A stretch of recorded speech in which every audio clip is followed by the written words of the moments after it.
G'day everyone. Right, just a little thing of why you should always go and check up information that you see on Facebook. Sometimes it's not exactly accurate. So, couple of things here. One I'm not going to go on about today, but I do actually have the recording of it, which is quite interesting in regards to Sue Gray in the High Court questioning the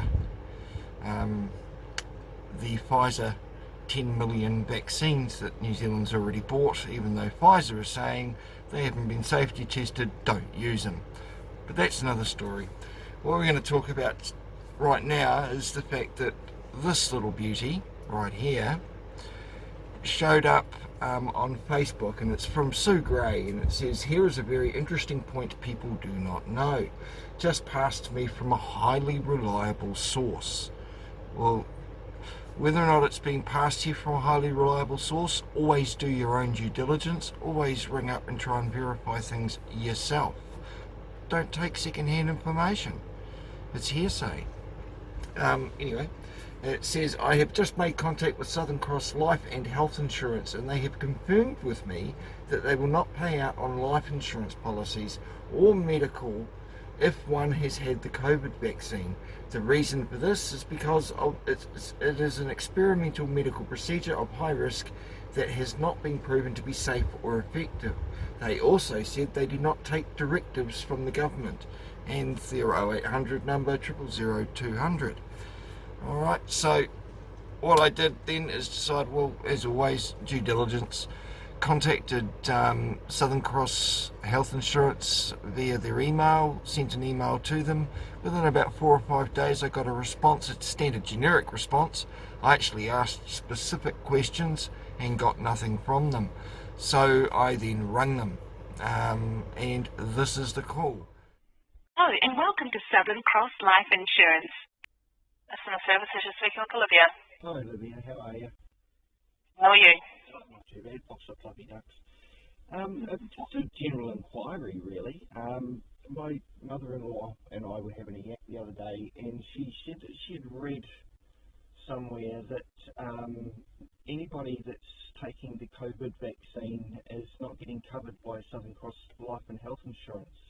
Something about it being an experimental procedure and not being proven to be safe or effective.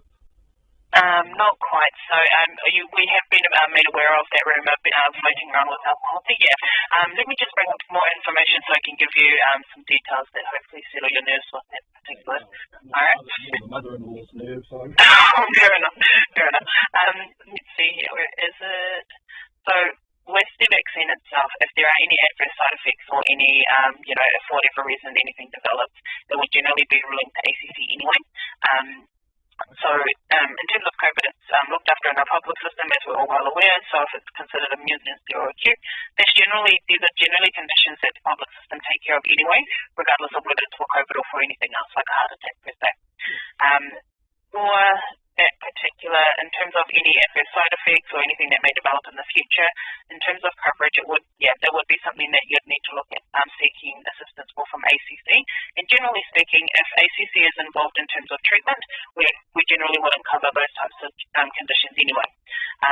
So nothing really has changed on our end. It's not so much about it being experimental. The vaccine itself has been considered MedSafe approved, so based on that, we're inclined to believe that it is a safe vaccine for members to be taking anyway. Did you have any questions about those details? Well, no, she was just, because she hasn't had a vaccine yet, and she says she's due to have it in May, and I says, well, and she's worried if she's still going to be covered with life insurance, or if she drops dead, what Yeah, happens? of course. I can't speak for the life insurance sector only because even though we're under the Southern Cross umbrella, we are completely separate companies. I don't know what their perspective is on the vaccine.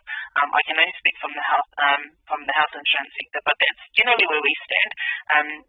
If it is COVID related, if it's related to the vaccine, you'll have to go through ACC anyway. And if there are any part payments, and this is just general in nature, if somebody is covered by ACC but there's a part payment, they may be able to claim that back under their cover depending on the plan that they're on, so we would still allow them to exercise that right. Yeah, absolutely. So hopefully that gives you some information to help with your mother-in-law, but I would encourage her, it would definitely be worthwhile to call the life insurance, because I'm not too sure what their perspective is on those matters. most welcome. Thank you for your time. Have a nice day. Bye-bye. What we're basically saying in this call is that because if it's through any medical misadventure through a vaccination, then you're covered under ACC, and therefore the people wouldn't be making claims that way. But what about the lady in Remuera that died straight after getting her second vaccine?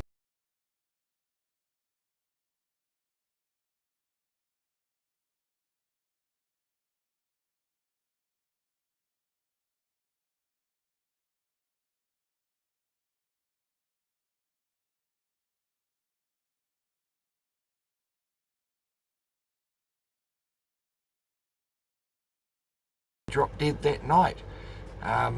They seem to have cut that out of the old media reports, and I've got another story and can show you that as well. But you know, the lady I spoke to only dealt with the health insurance side, not the life insurance side, which makes it even more interesting that the little post there from Sue Gray is stating life and health insurance. They're two completely separate monsters, they're separate entities, and you need to actually speak to both of them.